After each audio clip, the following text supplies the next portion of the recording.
tapang, at malasakit.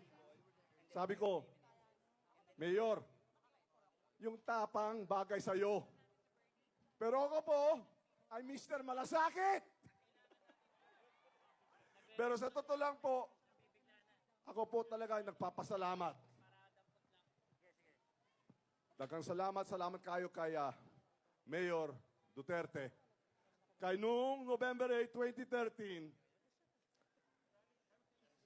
si Mayor Duterte, isa siya na nauna na pumunta sa Tacloban at nagtabang sa atin. Yun ang malasakit.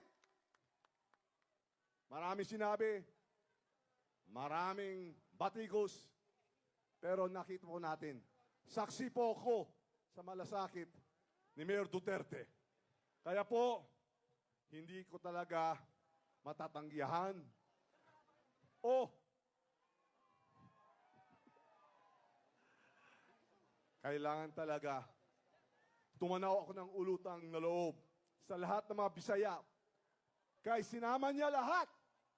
Sinama niya lahat. Tiga Davao, Mindanao, at dinagsan kami ng mga relief goods, medisina, at lahat ng volunteer. Kaya palakpakan mo natin si Mayor Duterte at lahat nagmamalasakit sa atin.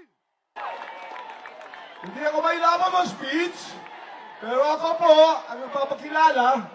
Kaya ko number 43 sa Balota, Tacloban City, at alam mo naman sinasabi, pinagsabihin na kami dati kung anong pangalan natin. Anong pangalan ko? At pinagsabihin kami, anong pangalan ng presidente? Kayo may alam na dyan. Kaya dapat naman talaga, huwag kayo mag-api-api ng mga tao. Kahit Pilipino ay pare-pareho. Tayong Pilipino, pantay-pantay! Kaya maraming nagagalit talaga sa itong sinasabing magaan matuwid. Kaya nandito tayo. Nagtitipo-tipo na tayo dito. Malapit na ang bawang kinabukasan. Ako po si Martin Romualdez, number 43 sa Balota. Ako po, handang-handang maging boses nyo, boto nyo, handang-handang magmalasakit sa iyo sa Senado. Martin Romualdez, number 43 sa Senado.